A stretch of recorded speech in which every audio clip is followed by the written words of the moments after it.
bentuknya bukan bujukan, tapi ancaman. Di mana mereka punya dua pilihan, memerangi atau mengusir. Kalau salah satu dari kedua yang tidak dilakukan, maka kami yang akan membantai kalian.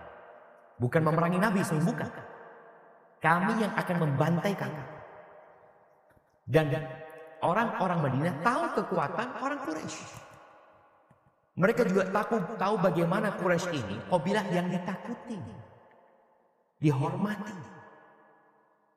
Maka tentu surat ancaman ini membuat Abdullah bin Ubay bin Salul yang pada saat itu masih musyrik, belum jadi munafik, itu berpikir ketakutan. Apalagi dia nggak mendukung Nabi SAW, tapi dia ditokohkan di sana. Baik, apa dampak dari surat ini kepada Abdullah bin Ubay bin Salul? Baik, dibaca. Dengan datangnya surat ini, Abdullah bin Ubay sudah terpengaruh untuk menuruti perintah rekan-rekannya dari musyrikin Mekah. Apalagi dia sangat mendendam terhadap Rasulullah SAW yang menurutnya telah merampas kerajaannya. Abdurrahman bin Ka'ab menuturkan, ketika surat itu sudah dibaca, Abdullah bin Ubay beserta rekan-rekannya dari kalangan penyembah berhala, mereka berkumpul untuk memerangi Rasulullah SAW. Tetapi beliau mendengar masalah itu lalu pergi menemuinya seraya bersabda, rupanya Quraisy telah mengancam kalian. Sesungguhnya mereka ingin memperdayai kalian yang lebih besar daripada tipu daya yang hendak kalian timpakan kepada diri kalian sendiri. Kalian sendirilah yang menghendaki untuk membunuh anak-anak dan saudara-saudara kalian. Setelah mendengarnya mereka pun bubar. Barakallahu fikum. Kita lihat bagaimana ancaman itu berpengaruh. Jadi yang dilakukan oleh orang Quraisy ini ingin mengadu domba sebenarnya. Bagaimana penduduk Madinah mereka berantem di antara mereka sendiri. Yang muslim sama yang musyrik.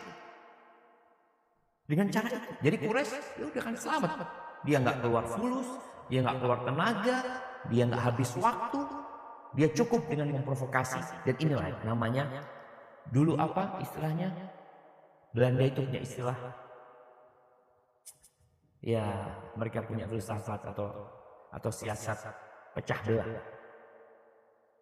Apa? Divide the impano, lupa namanya. Itu yang dilakukan dengan surat. Mereka tidur-tiduran, mereka istirahat di Mekah, mereka tinggal di hasil dan terbukti. Abdullah bin Ubay bin Salul mulai menyusun kekuatan untuk perang saudara. Maksudnya perang saudara, ini orang-orang Aus dan Khazraj, mereka saudara dan orang Quraisy di mana ada di Mekah. Maka Nabi SAW membuka akal mereka, kemudian menyentuh hati mereka dan perasaan.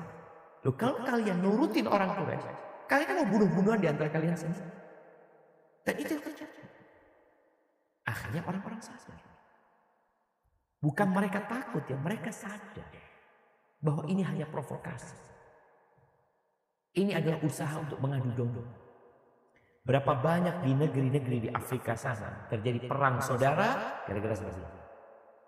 Tapi beda-beda, ada yang ancaman, ada yang modelnya bujukan, ada yang rayuan, tapi yang jelas mereka mempelajari.